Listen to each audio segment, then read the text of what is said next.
సుమ గారికి అండ్ మా రాజీవ్ కనకాల గారికి. సో ఒక ప్రౌడ్ మూమెంట్ December 29th మీకు రాబోతుంది, వస్తుంది కన్ఫర్మ్, తదాస్తు. ఎందుకంటే నేను ఆల్రెడీ ట్రైలర్ మొన్న నా షోకి వచ్చాడు రోషన్, అక్కడే చూశాను నేను ఫోన్లో, ఇప్పుడు మళ్ళీ థియేటర్లో చూశాను. ఆ రోజే చెప్పాను రోషన్కి it's going to be blockbuster. ఎందుకంటే యూత్ జోనర్లో కరెక్ట్ ప్లేస్మెంట్లో ఒక సినిమా వదిలితే దాన్ని ఎక్కడికో తీసుకెళ్ళిపోతున్నారు. సో అలా ఉంది ఇప్పుడు ట్రెండ్. సో 100% బబుల్ గమ్ కూడా మంచి హిట్ అవుతుంది అనిపిస్తుంది. యూత్కి కావాల్సిన అన్ని ఎలిమెంట్స్ ఉన్నాయి. అండ్ నాకు గల్లీ బాయ్లో ఒక ర్యాప్ సాంగ్స్ కానీ అదంతా నాకు బాగా ఇష్టం. అది కూడా దీంట్లో చిన్న టింజ్ అనిపించింది నాకు, అది నాకు బాగా కనెక్ట్ అయ్యాను నేను.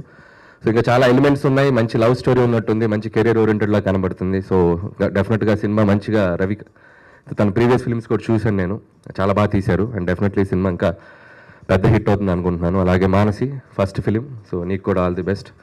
అండ్ అలాగే టీం అందరికీ ఎవరు, అలాగే సినిమాటోగ్రాఫర్ సురేష్, ఇతను మేము డైరెక్టర్ అవ్వకముందు, నేను డైరెక్టర్ అవ్వకముందు ఇతను సినిమాటోగ్రాఫర్ ముందు క్రికెట్ ఆడుకునేవాళ్ళం.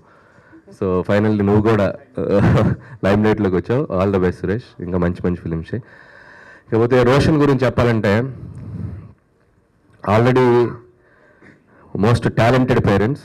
నేను అనుకున్నాను ఎక్కడన్నా వాళ్ళ గ్లిమ్స్ ఏమైనా ఉంటుందేమో యాక్టింగ్లో, ఇది కానీ కంప్లీట్ యూనిక్గా ఉన్నాడు, అసలు టోటల్ యూనిక్గా ఉన్నాడు. పెర్ఫార్మెన్స్, కళ్ళల్లో ఇంటెన్స్, ప్రజెంటేషన్, తను ప్రజెంట్ చేసుకోవటం కానీ ఎంత కరెంట్ ఉందో అంత కరెంట్ ఉంది. నీకు ఇక ఎంత పవర్ వాట్స్ అనేది నీ కంటెంట్ని బట్టి, నీ సినిమాలను బట్టి output. So all the best నాన్న. అలాగే ఈ మధ్య యూత్ ఎలా తయారంటే, వచ్చే హీరోలు కూడా ఎలా తయారవుతున్నారంటే, ఇంతకుముందు డైరెక్టర్లు చెలిగించాలి ఏదన్నా క్రాకర్ మేము, ఇప్పుడు వాళ్ళే ఫైర్ వేసుకొస్తున్నారు.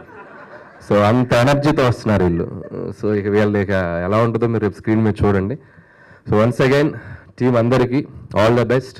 సో సక్సెస్ పార్టీ చాలా గ్రాండ్గా అరేంజ్ చేయండి సుమ గారు, మీ స్టైల్లో. మళ్ళీ అక్కడ కలుద్దాం రాజీవ్ గారు, అంతేగా? థ్యాంక్స్ రా. రివెంజా?